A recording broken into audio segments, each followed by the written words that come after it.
Alô, um prazer enorme estar aqui retornando ao PapMan com uma palestra cujo título é Ferramentas Digitais, Mudança de Paradigma no Ensino-Aprendizagem.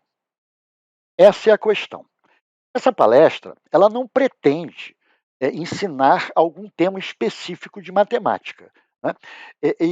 Na verdade, essa palestra aconteceu da seguinte maneira. Para variar, Eduardo Wagner me liga. E aí, Nerhab, qual é o tema? 15 minutos depois, a gente chega à conclusão do tema. No dia seguinte, eu descubro que, na verdade, não fui eu que escolhi o tema, foi o Eduardo.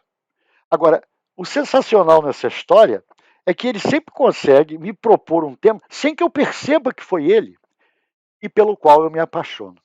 Mas, com certeza, esse tema ele me deve um almoço. Vamos observar o seguinte: qual o encaminhamento que eu pretendo dar a essa palestra? Essa palestra vai ser um pouco mais curta do que o usual quando eu desenvolvo um tema específico de matemática. O enfoque vai ser o seguinte: de que maneira nós, professores, no nosso universo de atuação, no nosso micromundo possível de atuação, podemos influenciar na aprendizagem dos nossos alunos, tendo em vista a nossa realidade, que, aliás, uma parte dessa realidade o mundo inteiro sofreu, né? A maldita pandemia. E, pelas últimas informações, as coisas não estão muito claras ainda. Então, a questão é, considerando toda a estrutura é, é, meio que camisa de força, né, muitas vezes vividas por nós, no processo da educação, na nossa presença em sala de aula, no objetivo de cumprir programas, etc., o que eu espero, com imenso otimismo, poder atuar no sentido de facilitar os nossos alunos? Então, nós vamos fazer o seguinte: nós vamos primeiro tirar uma fotografia do que existe, do que é o Brasil, especialmente nesse momento, dos recursos disponíveis para o corpo discente, conjunto dos alunos do nosso país, e vamos depois nos questionar um pouquinho o que espera esses alunos. Imagina daqui a 15 anos, quer dizer, trabalho, qual tipo de trabalho? Como se imagina que se prepararia, né, para o futuro breve, mas lá no futuro, hoje, as nossas crianças e adolescentes. Então, vamos iniciar com a primeira tela.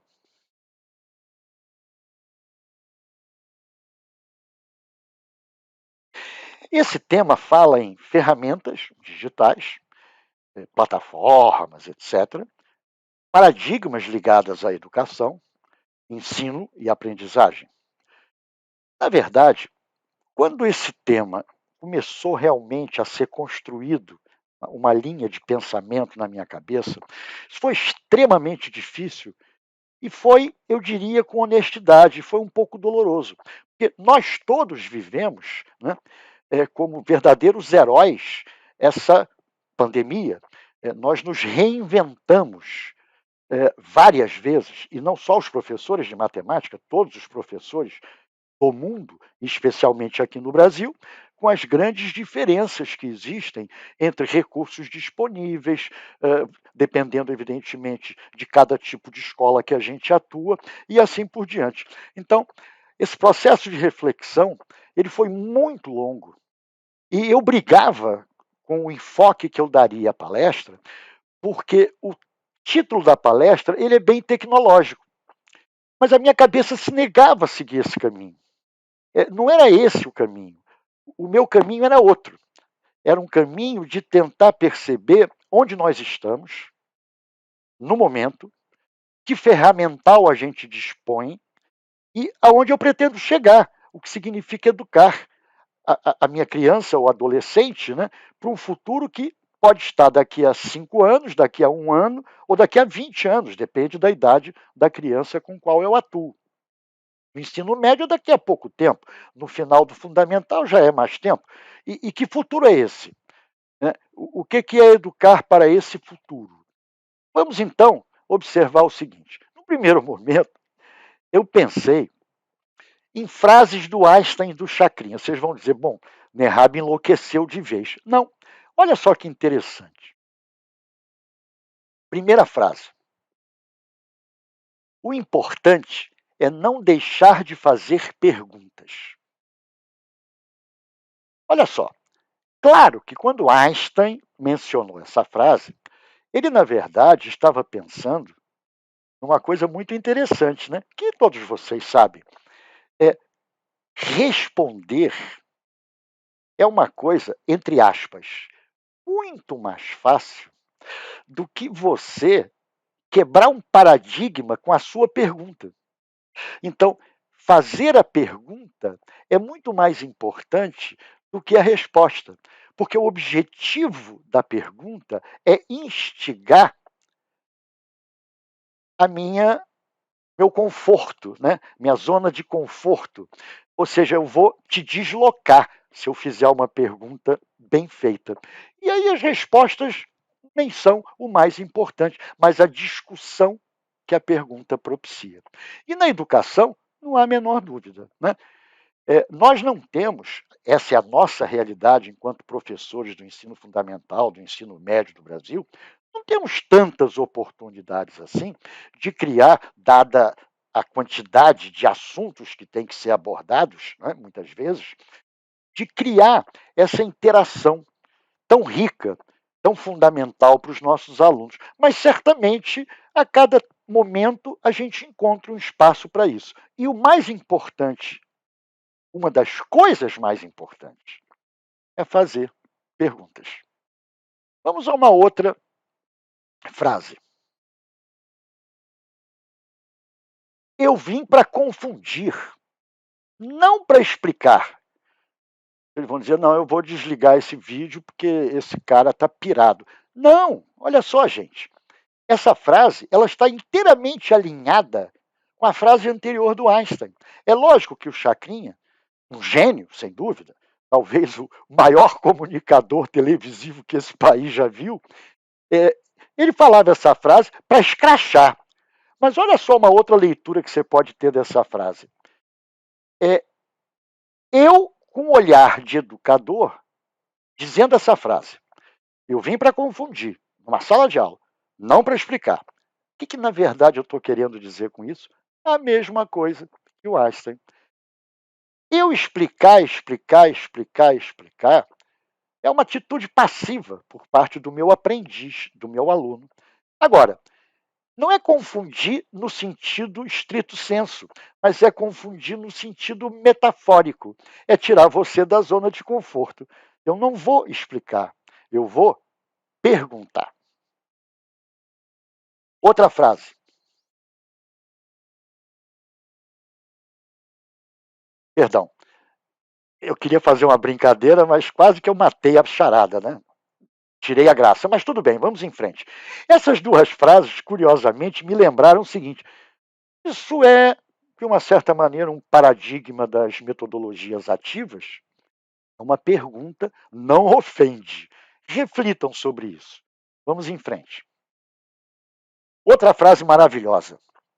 Se, a princípio, a ideia não é absurda, então não há esperança para ela. Claro, essa frase é do Einstein. E o que ela quer dizer é o óbvio lulante. Ou seja, se eu dou uma ideia trivial, essa ideia ela não vai progredir, ela não vai trazer nenhuma coisa nova, ela não vai instigar as pessoas a pensarem se a ideia é absolutamente óbvia. Na verdade, olha que interessante, essa pergunta está ligada ao seguinte: o óbvio quebra paradigmas? Não, o óbvio não quebra paradigmas.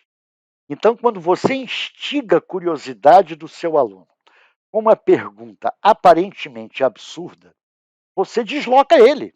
ele claramente vai começar a prestar atenção. Não tem a menor sombra de dúvida. Então, se você quer desenvolver um conceito e você começa com uma ideia absurda, uma pergunta absurda para ele refletir, esse é um caminho sensacional. Não apenas na matemática, em qualquer momento onde você está realizando uma troca com o seu aprendiz, em qualquer área de conhecimento. Vamos a uma outra frase que eu também gosto muito. A imaginação é mais importante que o conhecimento. A frase também é do Einstein. E ela, na verdade, ela é mais completa, mas isso é o suficiente para a gente discutir aqui. O conhecimento, diz o Einstein, ele é limitado. E a imaginação abarca o mundo, abraça o mundo, como ele diz. No mesmo sentido anterior. Quer dizer, o conhecimento, ele é, na verdade, um eixo que é quase que o destino do meu deslocamento, né? Daquilo a qual eu fui exposto. Então, a imaginação, ela é mais poderosa do que o conhecimento. E aí eu costumo, como coroa que já sou, dizer uma frase super batida, mas na minha idade a gente gosta de fazer umas frases assim bombásticas, né? Uma das minhas frases bombásticas, que nem é minha, né? É: a escola, muitas vezes, emburrece. Emburrece pelo seguinte: a gente cada vez mais, à medida que os anos vão se passando, desde o primeiro ano do ensino fundamental, segundo, terceiro, quarto, etc., os alunos vão ficando cada vez mais passivos, dando menos opinião e imaginando situações fruto das descobertas deles. Então, cada vez menos eles estão apreendendo alguma coisa com dois S, né? Eles estão aprendendo. Mas aprendendo, você esquece. Apreendendo, não. E para isso você precisa também da imaginação. Outra frase que eu adoro, e é a mais importante de todas. Quem não se comunica se trumbica. Frase talvez mais famosa do Chacrinha.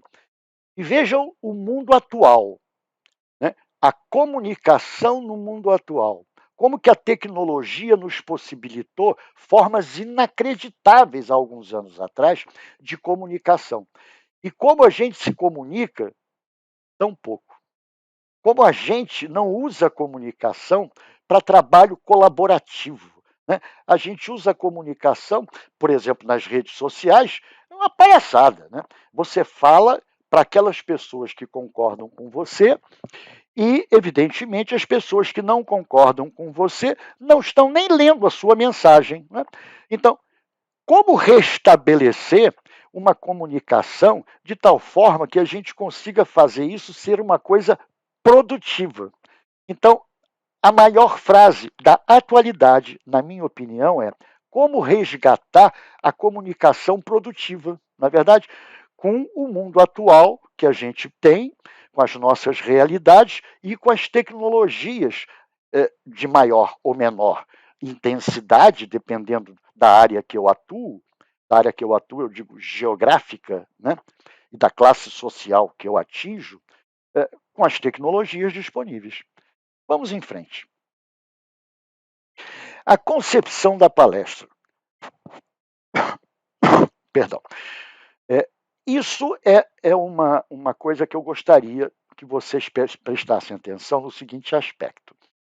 Quando a gente concebe uma palestra ou a gente vai estudar algum assunto novo, muitas vezes acontece um processo muito doido, né? Porque a gente está lendo um assunto muitas vezes pela primeira vez na vida. Vamos imaginar que vocês estão estudando um assunto que vocês nunca leram a respeito.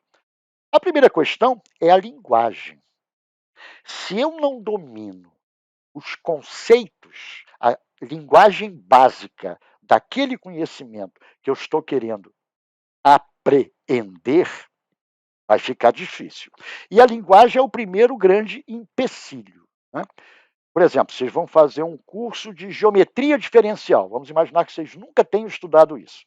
O que vai fatalmente acontecer mais ou menos como acontece quando se cria uma palestra, que não é simplesmente uma aula daquelas que a gente está acostumado a dar, a gente tem que conceber todo o processo, as coisas têm que se formar na cabeça, é parecido.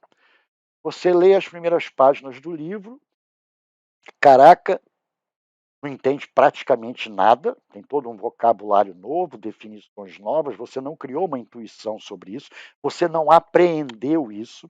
Como diria o nosso velho amigo Piaget e Vygotsky, em especial Vygotsky, a zona proximal, né, de aprendizagem está longe pra cacete, né? Você ainda não conseguiu criar uma ponte com as suas sinapses neuronais do seu conhecimento anterior, né? Então você tem que usar a sua imaginação, olha lá o que o Einstein falou, para tentar criar essas pontes. Aí você lê outra vez, um dia depois, mais algumas páginas, e esse processo é um processo quase enlouquecedor no primeiro momento, até realmente, opa, estou começando a dominar essa linguagem, estou começando a sacar esse troço. Mas enquanto você não tiver a consciência que esse processo é sim também doloroso sob certos aspectos, você vai sempre ficar ansioso. Então, o bacana é você saber que é complicado e enfrentar. Então, eu quero mostrar aqui uma brincadeira, que é mais ou menos o meu processo de criação, que tem basicamente o seguinte: tem três grupos de situações que ocorrem comigo. O primeiro grupo e o segundo grupo, eles se interagem assim dinamicamente, até acender, evidentemente, e ferver o cérebro, né? As coisas funcionam assim. Eu primeiro estou pensando sobre o assunto, esqueço uma parte, leio, me informo, registro algumas coisas relevantes, esqueço metade, e esse mecanismo é completamente enlouquecido até que as coisas comecem a fazer algum sentido. Quando começam a fazer algum sentido, aí eu discuto e resmungo. Cara, discuto e resmungo muito. Agora, é lógico, se eu discutisse e resmungasse só comigo mesmo, já teriam me internado no Pinel. Não, mas eu encho o saco, especialmente de 5 pessoas, que o mínimo que eu posso fazer é fazer uma referência a elas, né? Então, essas pessoas são, em ordem alfabética, Bufara, Cândida, Carla, Hermann e Jean. Na verdade, o Bufara, o Jean e o Hermann, o Germain, se você quiser dar uma leitura belga francesa para o nome, tem ligações com a matemática. Cada um deles, especialmente, contribui com grandes discussões que nós temos sobre vários assuntos relacionados com a educação. A Carla não tem a formação matemática, mas é uma pessoa que gosta muito de viajar comigo na maionese, né? De vez em quando ela também me puxa, porque a viagem está meio grande. E efetivamente a Cândida, companheira de uma vida, é quem me avisa: ó, você já está saindo da estratosfera. Então, o Jean, especificamente, nesta palestra, eu tenho que fazer um agradecimento especial, porque ele deu inúmeras sugestões sensacionais. Não obstante, todos tenham colaborado bastante para chegarmos aonde eu cheguei. E aí, evidentemente, tem a parte final. A parte final é mais ou menos o seguinte: é o eureka. É quando os meus neurônios começam a ferver, as sinapses acontecem e pá! Começo a poder escrever alguma coisa. Mas olha, eu não botei nesse diagrama, mas na verdade esse eureka acontece 500 vezes, eu volto para a primeira etapa, vou para a segunda, volto para a primeira, outro eureka, até que realmente, num determinado momento, pá, a ideia se concretiza. Agora, olha só, qual é a concepção da palestra, né? Ou seja, qual foi o primeiro pensamento que me veio? Porque eu pensei inicialmente em recursos computacionais, recursos digitais, né? Plataformas de educação. E aí, gente, foi uma viagem no tempo. Porque como eu sou coroa, eu sou testemunho ocular, né, de todo o desenvolvimento dessa jossa, não é verdade? Então, ao mesmo tempo que eu fazia um retrospecto de como é que as coisas chegaram ao hoje, com a competência dos sistemas, né, disponíveis, das ferramentas disponíveis, foi também uma espécie de viagem no tempo minha, do tipo assim: onde é que eu estava quando esse troço aconteceu? Então, vamos fazer um resumo rápido das etapas desse crescimento sensacional das tecnologias que podem ser utilizadas na educação. Claro, não significa que a educação tenha mudado grandes coisas nos últimos anos, mas indiscutivelmente houve todo um processo tecnológico para a gente chegar onde chegou. Então, meu pensamento foi assim uma viagem de 25 anos no tempo. Um slide de uma palestra proferida na PUC por uma galera que estava exatamente trabalhando numa plataforma de educação à distância. Então, como é que isso aconteceu? O slide que eu escolhi foi esse: abordagem cooperativa. Os ambientes de ensino na internet, normalmente, são reproduções virtuais da escola e dos seus elementos físicos. Pausa para meditação. Ou seja, se a escola não muda e os ambientes virtuais só reproduzem o que ela tem hoje, caraca, eu estou na mesmice. Então, é necessário que os ambientes de ensino, ao se modernizarem, quebrem paradigmas. É o que a gente imagina, não é verdade? Segunda frase desse slide. Nossa abordagem, ou seja, do grupo que desenvolvia essa tecnologia, é baseada na relação de trabalho cooperativo, que se manifesta nas interações do aprendiz com seu professor, com os seus colegas e com os materiais didáticos. Agora, olha que interessante. Eu li esse slide, então fui catar, eu descobri, meu backup, né? Eu descobri essa palestra com esses slides. E aí eu comecei a refletir. Caramba, que interessante, né? Relação de trabalho cooperativo. O que é trabalho cooperativo? Né? Que se manifesta nas interações. Caramba, a gente usando de honestidade, em quantos por cento das nossas aulas a gente realmente consegue criar um ambiente de trabalho cooperativo? Em quantos por cento das nossas interações com os alunos, que às vezes é de mão única, eu cuspindo lá, né, uma verborreia sobre uma determinada aula extremamente conteudista, quantas vezes eu estou de fato interagindo com o meu aprendiz? Né? Quantas vezes eu estou interagindo com meus colegas? E quantas vezes os meus alunos estão interagindo de uma maneira adequada com os materiais didáticos? E vejam, materiais didáticos hoje têm uma percepção, uma conotação infinitamente maior do que há 25 anos atrás. Então, vamos observar o seguinte: trabalho cooperativo, essa expressão ficou na minha cabeça. Ficou na minha cabeça e me remeteu a um livro que eu li há alguns anos, que talvez tenha sido o livro mais sensacional que eu li nos últimos 15, 20 anos. Esse livro se chama O Artífice, do Richard Sennett. Foi publicado em 2008. Quem é Richard Sennett? Richard Sennett é um camarada que começou estudando violoncelo na Juilliard School de música de Nova York. Ou seja, ele tinha uma habilidade extraordinária musical, mas teve um acidente, não pôde mais se dedicar ao violoncelo, foi estudar, se doutorou em História e em Sociologia. E começou a investigar, um fantástico escritor, uma facilidade de escrever impressionante, e ele começou a estudar a relação das pessoas com seu universo, né, próximo e o trabalho. O primeiro livro que ele escreveu, que eu li, foi A Corrosão do Caráter. Tem mais de 20 anos isso, tranquilamente. 25, possivelmente 25. Um livro sensacional a respeito de um imigrante americano, né, que trabalhava naquela época bem fordiana, né? Ele era um trabalhador de uma empresa, né?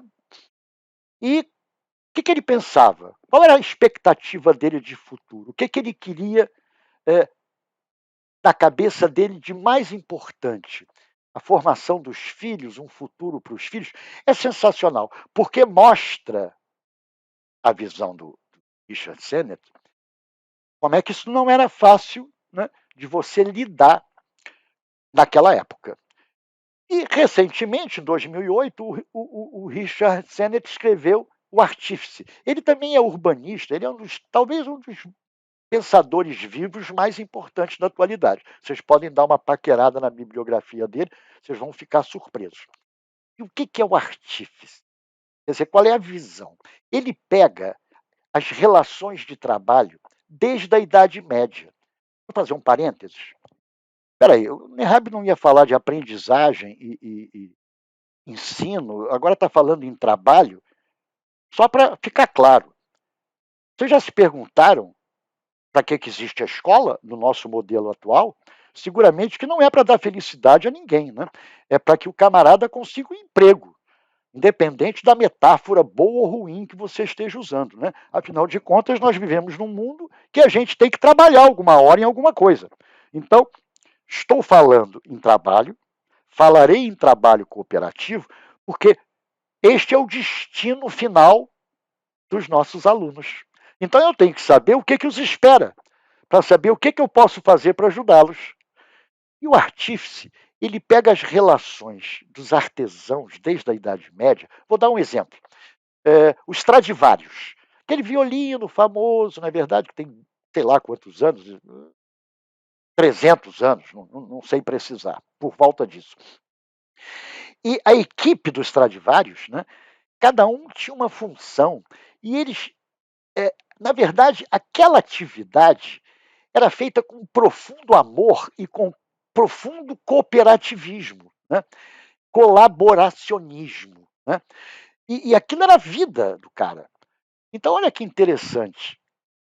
Naquela época, esta era a relação do artífice com o seu trabalho. Não estou dizendo de todas as pessoas com o seu trabalho. Evidente que não, a Idade Média não foi mole.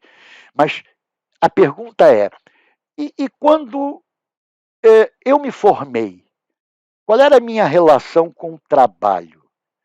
Poxa, eu sou de uma geração, a gente vai abordar isso, chamada Baby Boomer, o boom que houve de nascimentos de bebês no pós-guerra. A gente vai abordar isso adiante.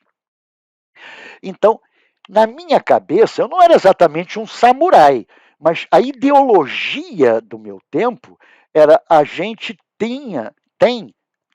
tinha que ter, fazia parte da nossa criação, dos nossos pais, uma relação de lealdade com a empresa que a gente trabalhava. E da mesma maneira, havia uma relação de lealdade com a empresa que a gente trabalhava. O mundo mudou. O mundo mudou.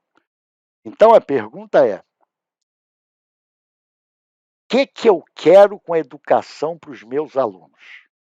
Porque eles vão entrar no mercado de trabalho daqui a muitos anos. Que mercado de trabalho é esse? O que eu posso fazer para ajudá-los, não obstante todas as eventuais amarras que existam, administrativa, burocrática, não importa. Eu sempre vou encontrar um jeito, se eu for criativo, de desenvolver ações nas quais eu acredito. Vamos em frente. Fazer esse retrospecto que eu comentei, porque no fundo, esse troço me remeteu para vários anos atrás. Olha só, onde é que eu estava em 1980? Cara, eu estava na PUC quando os microcomputadores começaram a aparecer para valer. Então eu mandei o meu pessoal da PUC, eu trabalhava no Rio Data Center, lá para o núcleo, como é que é? NCE, Núcleo de Computação Eletrônica, era esse o nome, lá na UFRJ aqui do Rio de Janeiro. Os meus alunos aprenderem CPM, DOS, a trabalhar com microcomputador. Né? E essa época surgiram os PCs, não é verdade? Bom, então eu estava na PUC quando surgiram os PCs, bacana. Aí, o que aconteceu? eu fui convidado para trabalhar na Petrobras, para dar uma consultoria na Petrobras, na área de educação. Por quê? A Digital Equipamentos, tinha uma plataforma, que era um mini computador, aonde a gente podia trabalhar com criação de cursos, ou seja, era uma plataforma para a criação de cursos. Isso entre 85 e 89. Além de ter também trabalhado no curso de analistas da Petrobras, que naquela época ela mantinha um curso de formação, porque o mercado ainda não entregava profissionais para resolver os problemas dela. Claro que pouco tempo depois, em 89, se extinguiu esse programa Canal, na verdade se extinguiu um pouquinho antes, porque a PUC do Rio de Janeiro, por exemplo, já entregava uma quantidade grande de profissionais na área de programação. Né? Bacana. Vamos em frente. Caramba, em 89 surgiu a World Wide Web. Bacana. Lançamento do Windows 3.1, que permitia uma interface gráfica com o computador, como todos vocês sabem disso hoje, mas nem sempre foi assim, não é verdade? Pouco tempo depois, surgiu a primeira plataforma de ensino à distância, cuja intenção era ensino à distância. Era um camarada absolutamente genial, chamado Murray Goldberg, que até vendeu pouco depois a WebCT, não me lembro exatamente qual foi a empresa que comprou, e criou mais três. Ele seguramente é o grande precursor das plataformas de educação à distância. Olha só, gente, isso há quase 25 anos atrás. E aí, o que aconteceu? Nesse mesmo período, olha só, eu estava, não na PUC, mas eu estava retornando à PUC por outras razões. E aí havia um grupo no departamento de informática na PUC, trabalhando em cima de quê? Uma ferramenta de ensino à distância. Não vou entrar em detalhes, mas o modelo conceitual dessa plataforma era mais interessante do que da WebCT. E o Carlos Lucena, que seguramente é o maior visionário que eu já conheci na minha vida em informática, né? O país deve muito a ele é da Academia Brasileira de Ciências.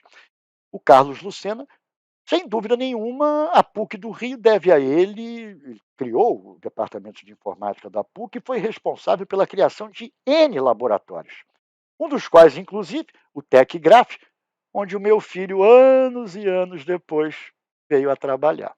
Olha como é que o Eduardo pegou no meu pé com esse tema, porque foi um revival inacreditável.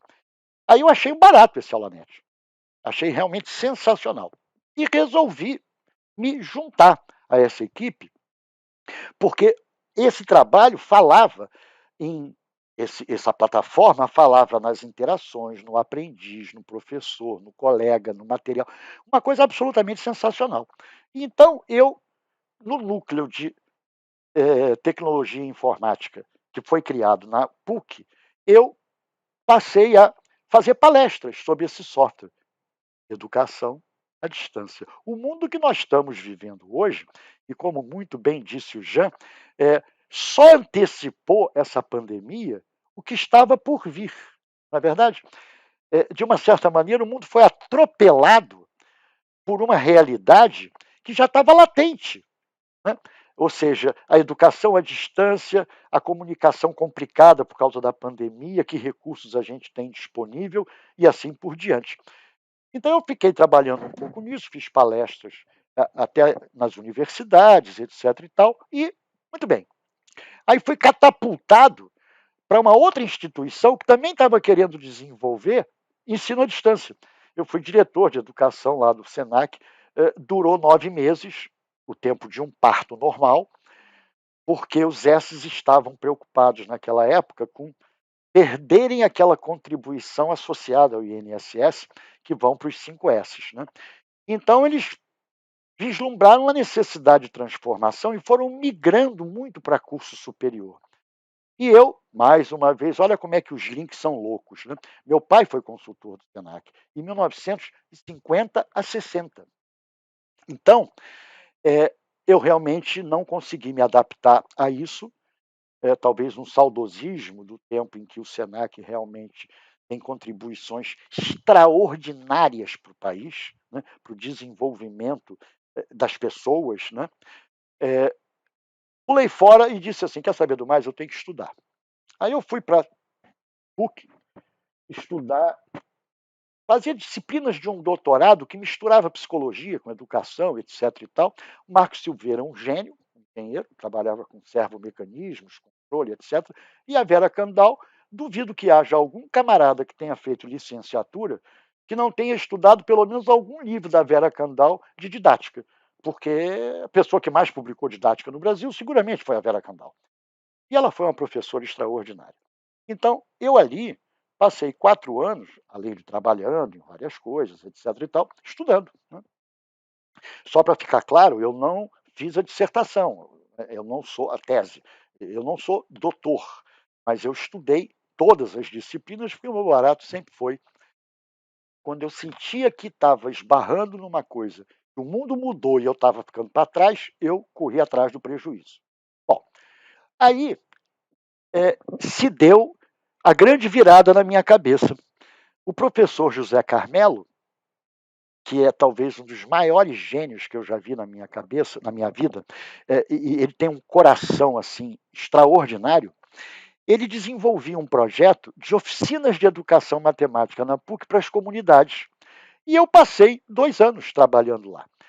Então, na verdade, essa minha formação, essa minha maneira de trabalhar o ensino da matemática, ela é um somatório de todas as experiências que eu tive. E aqui eu narrei o mundo da informática crescendo e eu abismado, dizendo: tem que acompanhar esse negócio, não é verdade?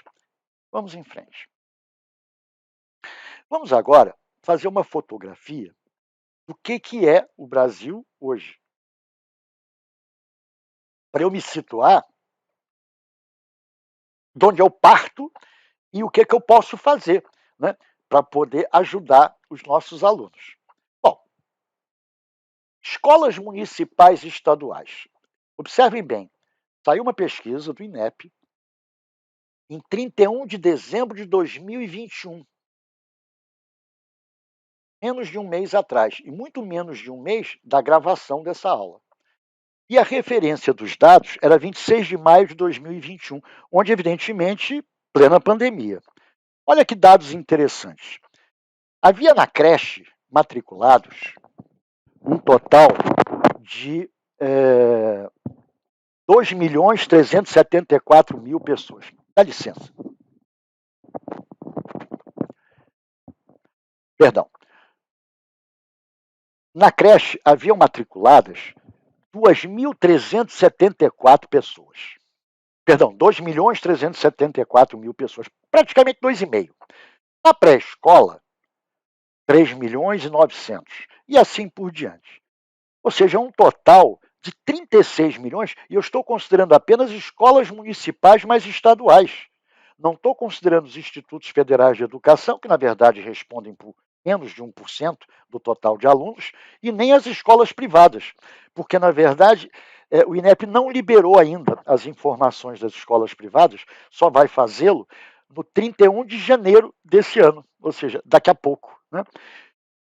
Aí eu parei, olhei isso, porque sim, porque aí eu comecei a me dedicar às estatísticas da pandemia, para tirar uma fotografia, né, de como eu poderia redefinir a minha forma de pensar ou adaptá-la para poder ajudar as crianças no meu cotidiano, os adolescentes, etc. e tal. Aí olha só, gente, se você somar o EJA mais do ensino médio com o ensino médico propedêutico convencional, dá mais do que a população da Dinamarca. Dá mais do que a população da Finlândia. Gente, não é mole não. E dá aproximadamente a população de Hong Kong. Então, quando as pessoas dizem: vamos estudar o modelo de Singapura, de Hong Kong, da Finlândia, da Dinamarca, gente, eu nem respondo. Eu nem respondo. Não merece uma resposta. E olha que interessante, o total só do ensino público, sem contar os institutos federais, equivale à 40ª população mundial. Então, cara, educação no Brasil é um desafio gigantesco. É muito difícil, considerando as várias realidades do Brasil, né. Então, nós estamos equivalentes nas escolas, públicas, sem considerar o 1% dos institutos federais, 40ª população mundial. É um trabalho hercúleo, sem dúvida nenhuma. E no Brasil existem 180.000 escolas e 2,2 milhões de docentes. Cara, pensa em capacitar 2,2 milhões de docentes. Nós temos aproximadamente 5.000 municípios, né? Então, faz aí uma média, para você sentir por município, fossem todos iguais, é claro, quantos docentes teriam que ser capacitados em cada município. Vamos agora ver quais são os recursos disponíveis. Observa, essa coleta do INEP foi de 11 de março a 2 de fevereiro de 2021, ou seja, na pandemia. Escolas estaduais, municipais e privadas. Essas informações eles têm, que foi um questionário enviado às escolas.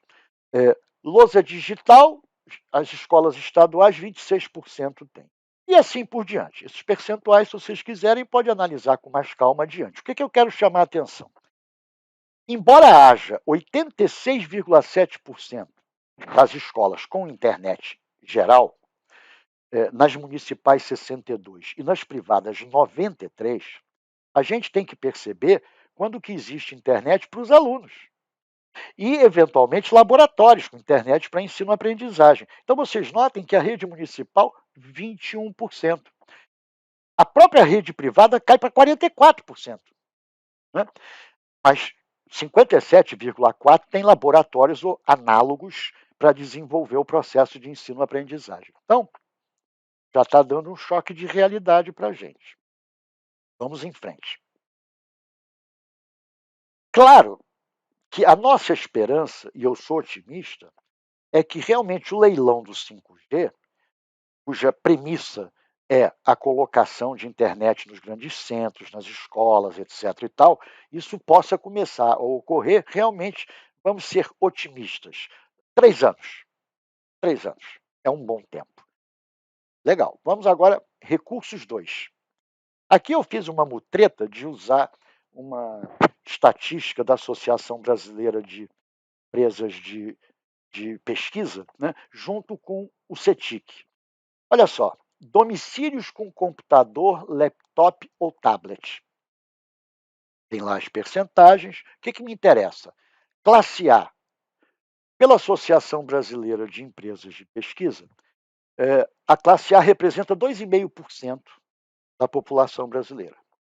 A classe B, que é muito ampla, representa 20,9%.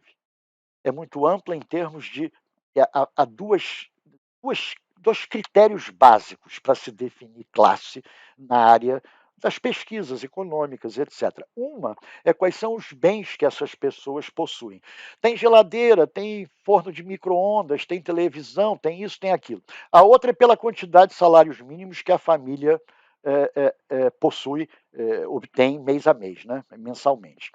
Então, essa pesquisa é pelo salário, né? E então essa soma dá 100%, porque eu estou pensando nessas categorias, profissionais. Observe o seguinte, 2,5 é ridículo, 21 dá 70 com 28, ou seja, eu estou considerando, as pessoas, considerando até a classe E como 100%, mas existem outras classes sociais, né. Então, até a classe E, como é que se distribuem as classes A, B, C, D, E no percentual desse universo? Aí olha só que interessante. Quem tem computador, laptop ou tablet é 100% na classe A, 85% da classe B, 50% da classe C e 13% da classe D e E, que respondem por 28,3% da população brasileira. Fazendo uma conta cretina, que não é estatisticamente justificável, mas dá uma ordem de grandeza, eu simplesmente fiz o produto escalar aqui disso por isso, né? 2,5 vezes 100, 20,9 vezes 85. E me deu aqui uma soma de aproximadamente 48,1% da população, entre aspas, brasileira, que tem um desses equipamentos. Vamos em frente. Terceira tabela de recursos. Essa é quente. Usuários de internet com acesso exclusivo pelo computador. Aqui está me interessando outra vez as classes A, B, C, D, E. Olha que coisa sensacional. Perdão, as classes A, B, C, D, E aqui. Quem usa internet exclusivamente pelo celular. Então, observa que na classe A tem 11%. Imagino eu, filhos, né? Pessoas, adolescentes, etc. e tal, que podem não ter computador próprio. Né? 25% na classe B, 58%, ou seja, quase 60% dos usuários de classe C que têm acesso à internet o têm através do smartphone. Então é interessante porque isso daria o seguinte: 36% da população brasileira que tem acesso à internet o tem exclusivamente através do celular. Isso é uma realidade importante. Agora, olha só, vamos fazer um resumo aqui de mais uma estatística. Quais eram as formas de contato das escolas com os seus alunos? Pelo WhatsApp, pelo Zoom ou pelo YouTube, 90,1% nas estaduais. Nas municipais já cai para 84,3%. Que usavam o Google Class, que é uma plataforma que permite educação à distância, 73,5% das estaduais. O Microsoft Teams, que é menos poderoso para toda a dinâmica de apropriação de documentos, vídeos, iteração, correção de prova, não sei mais o que, de testes, etc., do que o Google Class, é o Microsoft Teams, 25,8%. Agora, gente, olha as municipais. As privadas, o resultado só vai sair no dia 31 de janeiro, então não temos essa fotografia. Agora, olha que interessante. Vários estados e municípios desenvolveram suas próprias plataformas. Né? Estados como Rio de Janeiro, por exemplo, tinham suas próprias plataformas. Então, das escolas estaduais, quantas usavam plataformas próprias? 55,6% nas estaduais. Nas municipais, menos de um quarto. Ou seja, não tinham acesso, né, através de alguma plataforma que integrasse essa comunicação de uma maneira adequada. Agora, a minha experiência pessoal nesta pandemia, que obviamente é igual a muitas de vocês, com exceção possivelmente do primeiro item, netos. Né?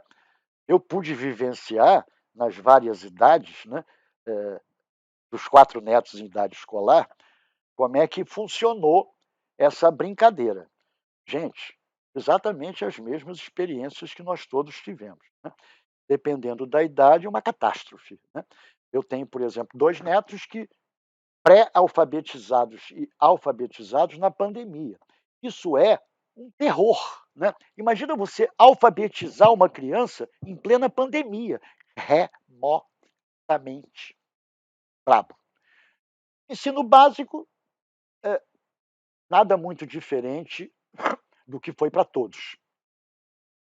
Os alunos, através das várias tecnologias, Zoom, Meet, seja lá o que for, ou plataformas privadas nas escolas que eventualmente a gente trabalha, né? Então, tinha lá os alunos não me olhando. Ou seja, um monte de carinhas inexistentes e eu dando aula para um fantasma. Basicamente foi isso que aconteceu. Né? Quer dizer, o número de alunos que participavam das aulas era pequeno. Desculpem. Além de ser pequeno, não mostravam as caras. E a gente entende, porque não se sabia muito bem a privacidade das casas dos nossos alunos. Né? Então é lógico que era um esforço hercúleo você manter a atenção o interesse, né, numa situação extremamente anômala e dificílima. Vários alunos meus usavam o celular para assistir às aulas. Né? No ensino superior, eu tenho uma experiência curiosa.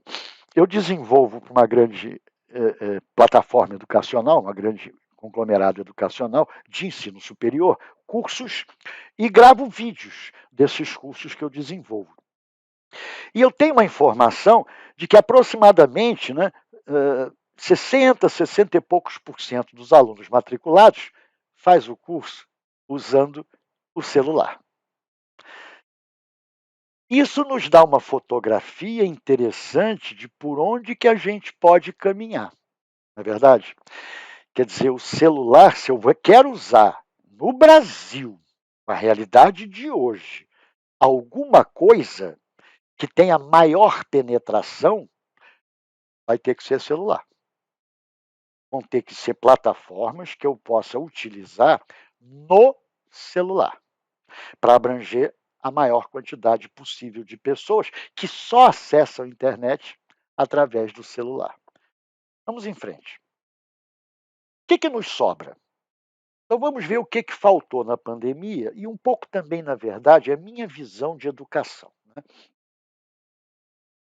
Faltou interação, faltou criar uma empatia difícil de ambos os lados, porque todos nós vivendo uma luta louca, né? Nós professores, desculpem a gente, eu me autoelogiar e a todos nós fomos uns heróis. Né? A gente teve que se reinventar. Foi uma loucura total. Né? Eu vi o esforço de colegas que não tinham nenhuma formação em informática, a não ser o trivial simples, gravando aulas, tendo que dominar tecnologias, alguns comprando um computador melhor para poder gravar, outros gravando pelo.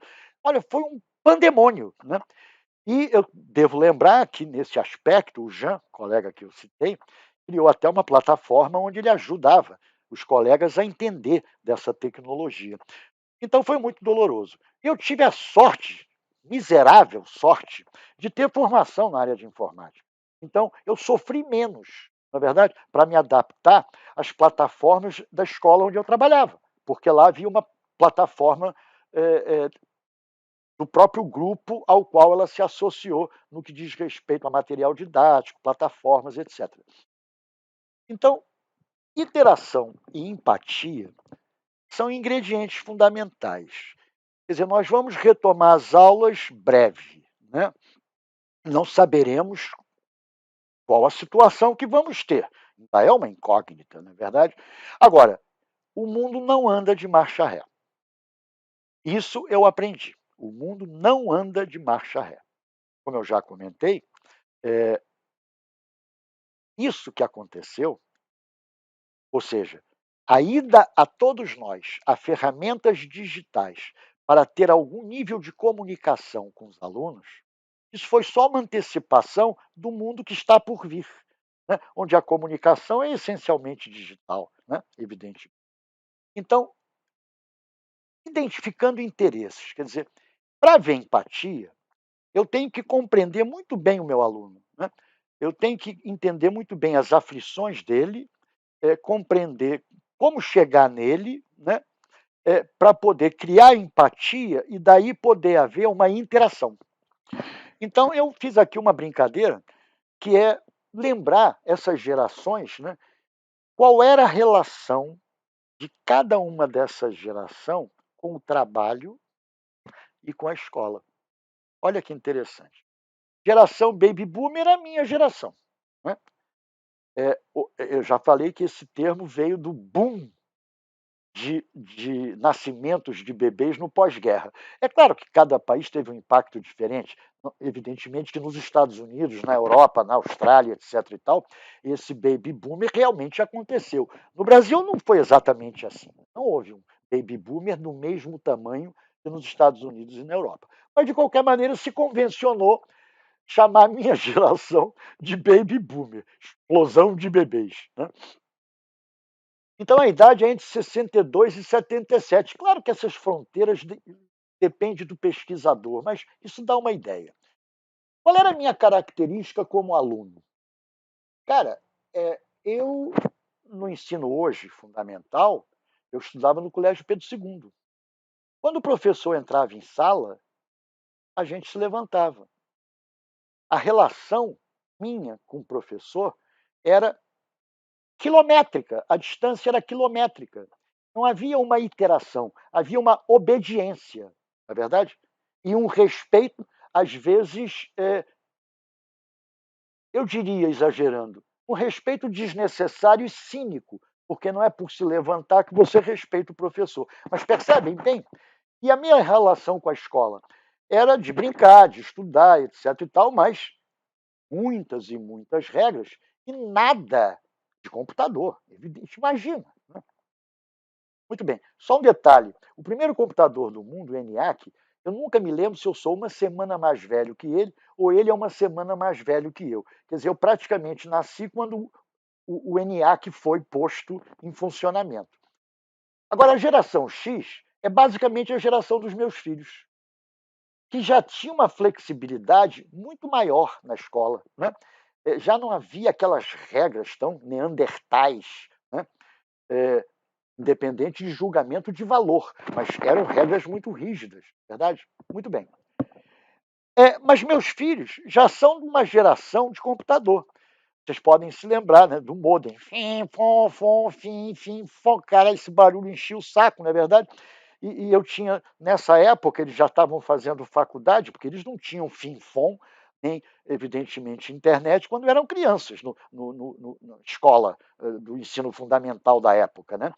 Só quando já no ensino médio para a universidade começou a se disseminar realmente o uso da internet. Agora, a geração milênio, que é chamada de geração Y, eles são nativos digitais. É claro que eu tenho filhos que estão na fronteira entre a geração X e milênio, né? Mas se você pegar um pouquinho, excluir um pouquinho os mais velhos, são os nativos digitais. Já nasceram, evidentemente, com o computador na mão. Já nasceram de tal maneira que o professor deixou de ser o detentor do saber. Sequer precisavam ir para livros, não é verdade? As coisas começaram a mudar.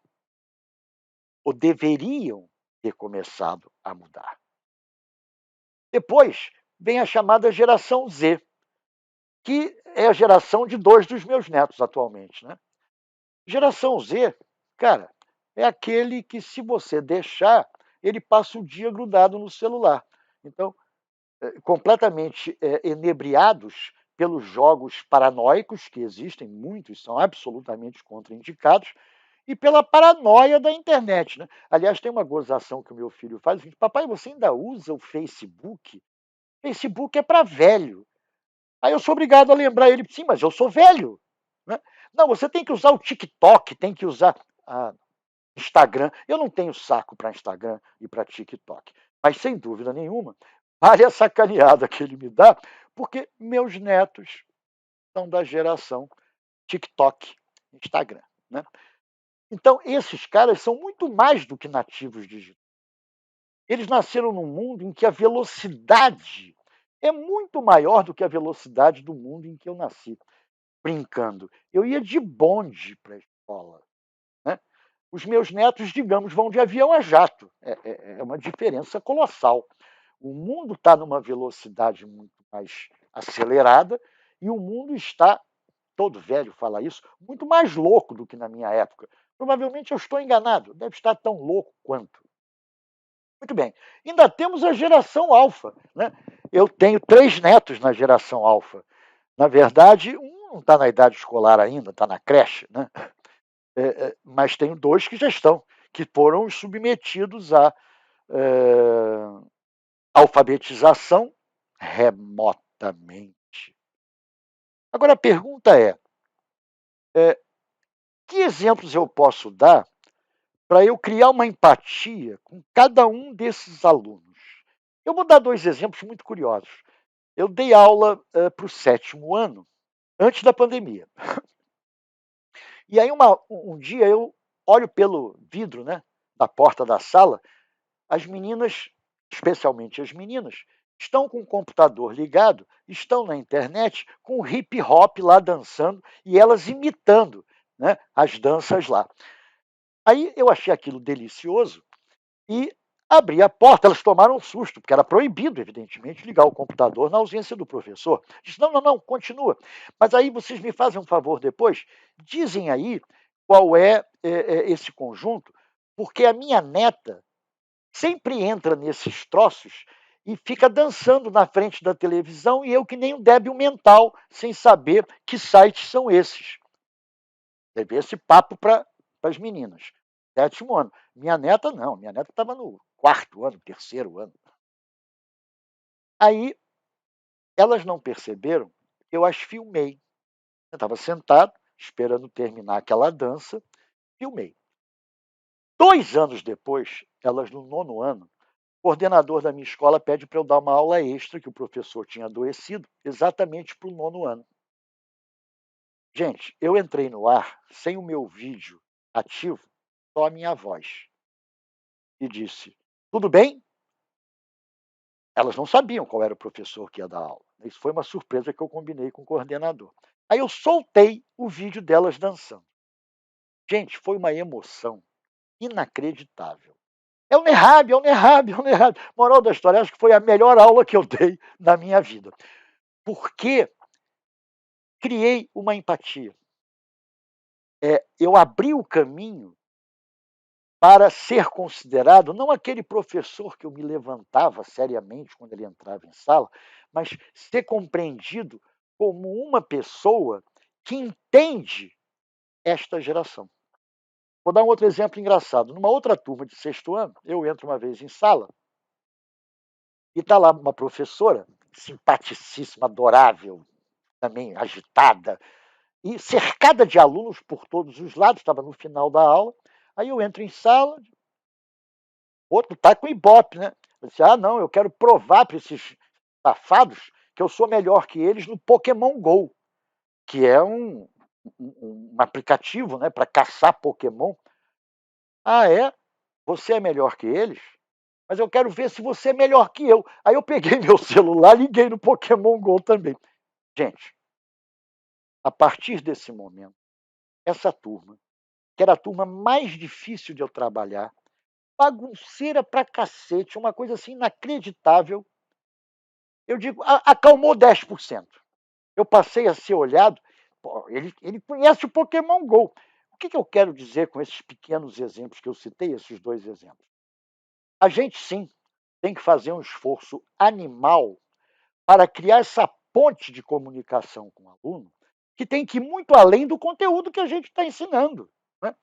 A gente tem que entender o que essas crianças pensam, o que a geração deles pensa.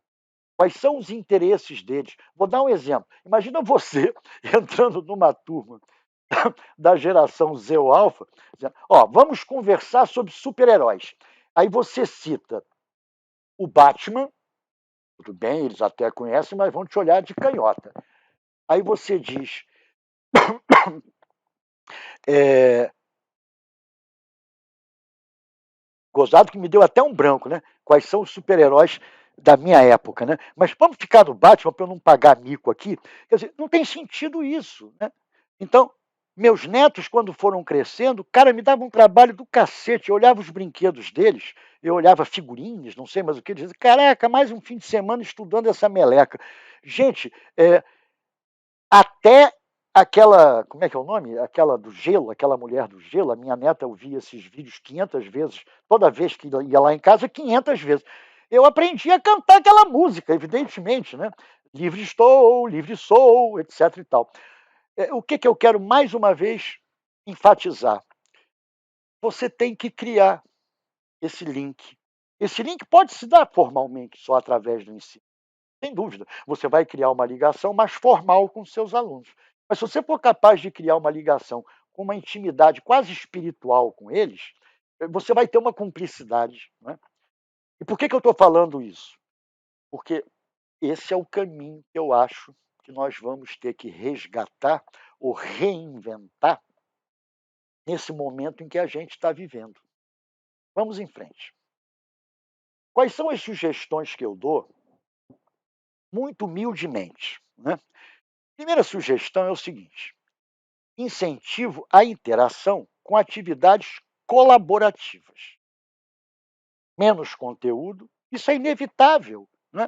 Independente da burocracia, das pressões de coordenação, de direção, de plataformas pré-existentes na instituição onde você trabalha ou não, mas não tenha dúvida que se mantiver essa loucura, né, onde as crianças brasileiras do ensino fundamental das classes menos privilegiadas perderam 2 anos. Isso é indiscutível. Qualquer tentativa de achar que ensinou-se alguma coisa nessa pandemia é coisa para inglês ver, não é verdade? Nós sabemos claramente o prejuízo animal que o mundo inteiro sofreu, e especialmente o Brasil, né, com essas desigualdades. Então, o que nós temos que tentar desenvolver?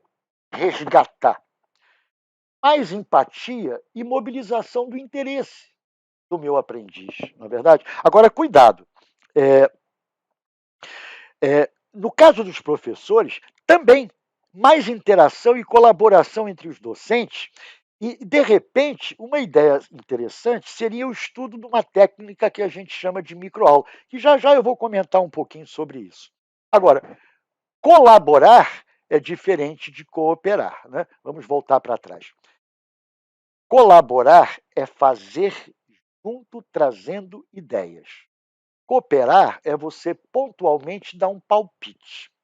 Então, eu estou querendo colaboração. Eu estou querendo ensinar aos meus alunos a interagirem entre si. O que é hoje o mundo moderno, né? O que se prioriza nas empresas? É o diploma ou é a capacidade de você ser líder, de você dialogar com um grupo, de você construir de uma maneira colaborativa soluções? Então, independente do conteúdo que eu tenha que ensinar, indiscutivelmente eu preciso estar atento a essa questão. Muito bem. Essa técnica de microaula é uma dica que eu dou para os professores, que eu conheço, sei lá, 40 anos, no Senac se fazia isso, mas com uma outra conotação. Existem 3 eixos o que se entende por microaula. Uma, que era na época do Senac, há 40 anos atrás, era você capacitar os docentes no ato da aula, né? Ou seja, como é que você abre uma aula? Quais são os elementos primordiais de você abrir uma aula? Então, era uma microaula, que era uma simulação de 5 minutos, 8 minutos, de como você abria uma aula. Ou como você mudava a sua estratégia pedagógica. Por exemplo, você podia estar apresentando um filme, se você fosse um professor de história, de português, ou seja lá o que for, até de matemática. E, de repente, você muda e faz perguntas. Como é que você faz essa quebra de técnica dentro da aula? E, finalmente, como é que você fecha uma aula? Né? Porque quando você vai abrir a aula, você tem que fazer referência à aula anterior. Né? Você tem que desperdiçar alguns minutos para os alunos serem capazes de fazer o link. Você tem que ser muito objetivo naquilo que você pede para os alunos para a aula seguinte.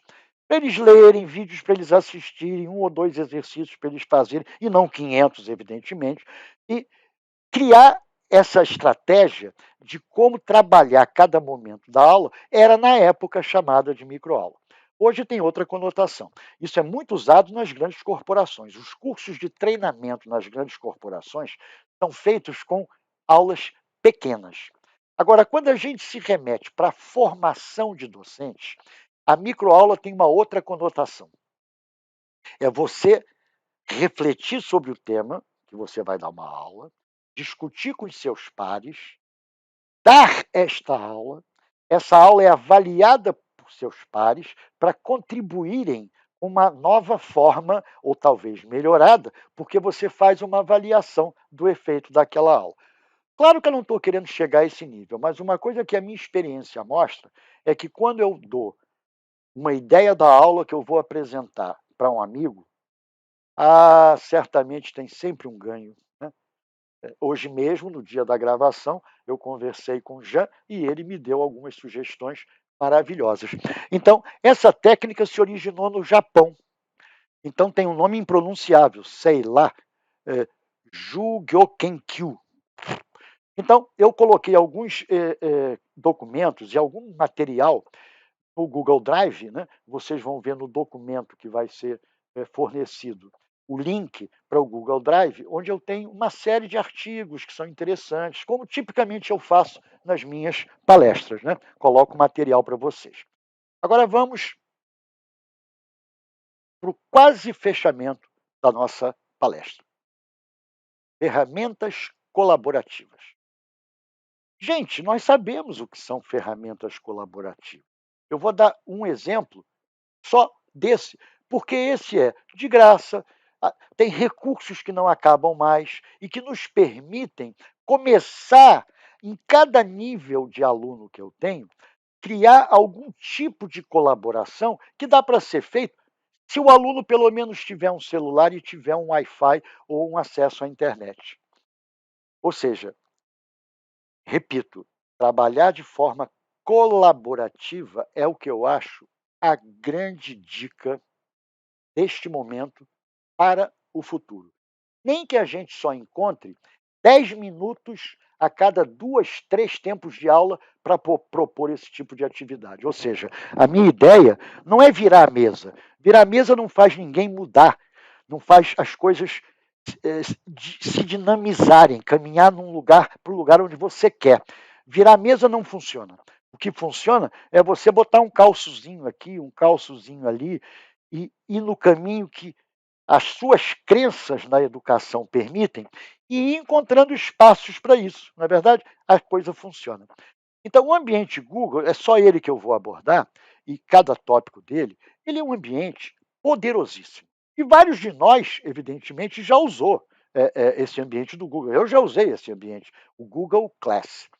Na verdade, o Google Educação é um conjunto de aplicações, né, algumas das quais é o Google Class, que te permitem fazer links entre qualquer uma dessas aplicações dentro do conceito de uma sala de aula que você cria. Onde essa sala de aula pode ser um grupo de professores discutindo um certo assunto, um mandando um documento para o outro ler, um vídeo sinalizando um link. Ou seja, você pode criar um grupo de estudos através do Google Class, não é verdade? E não apenas uma sala de aula convencional, eventualmente para um projeto que você queira desenvolver com a sua turma. Então, o Google, o Google, de uma maneira geral, tem inúmeras ferramentas. Tem a agenda, tem o Meet, que é exatamente a aula remota, a gravação da aula remota. Tem uma coisa fundamental que é colaborativa, porque veja bem, quando você cria um documento Word no seu computador, e você manda para alguém e o cara alterar, tudo bem, eu tenho recursos para saber que ele alterou, mas eu não tenho como escrever ao mesmo tempo se está no meu computador.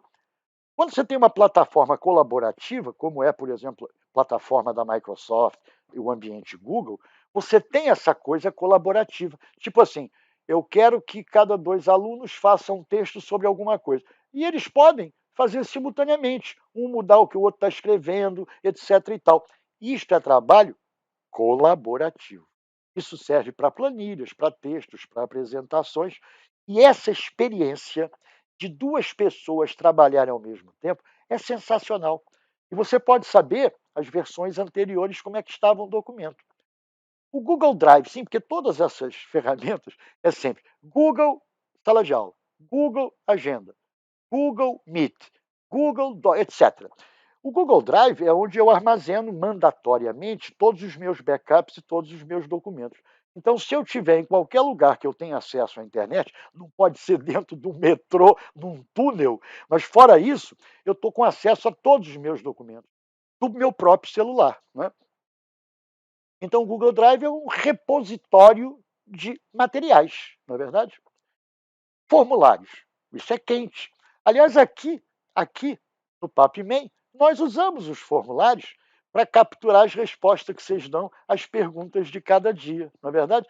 Esses formulários chegam a vocês, quando vocês respondem, dentro do Google, eu consigo manipular as coisas de tal maneira a avaliar, juntar de cada dia, planilhas que ele gera, consolidando as respostas que vocês deram. Então, formulários a gente usa, né, por exemplo. E eles podem ser criados, usados para pesquisa, para provas, para o que você quiser. o Jamboard. Isso aí, na verdade, é um quadro digital interativo. Sensacional. Você pode fazer com que dois alunos usem esse quadro ao mesmo tempo. Não, vamos lá, explica aí para mim e se você não compreender, vai corrigindo o seu colega. O cara vai desenhar, você apaga, você corrige, etc. e tal. Claro que é possível fazer isso no celular, fica muito mais difícil que você fazer isso, evidentemente, num desktop, mas tem essa ferramenta. Site, uma sugestão que já me deu, foi exatamente essa. Pega alunos de séries mais avançadas e os desafia a criar um site.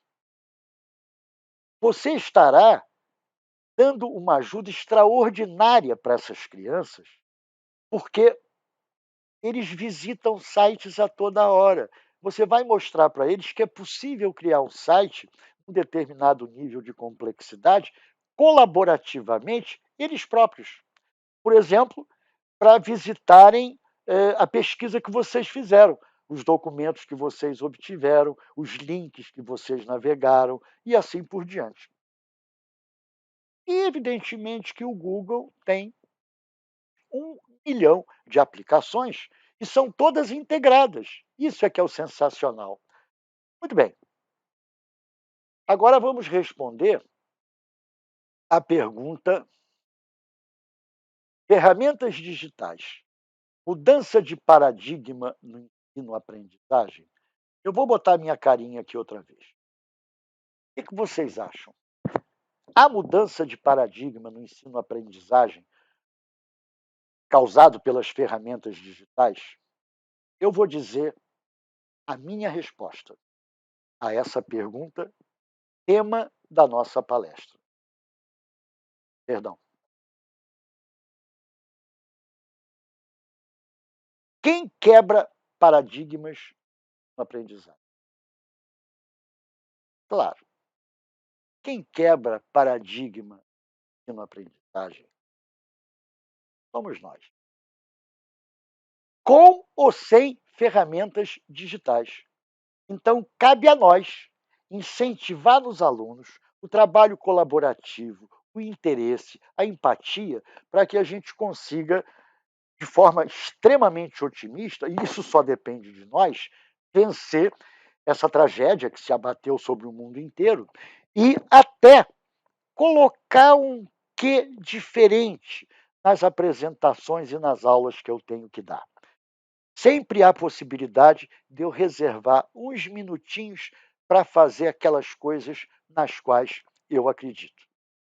Agradeço a atenção de vocês e até um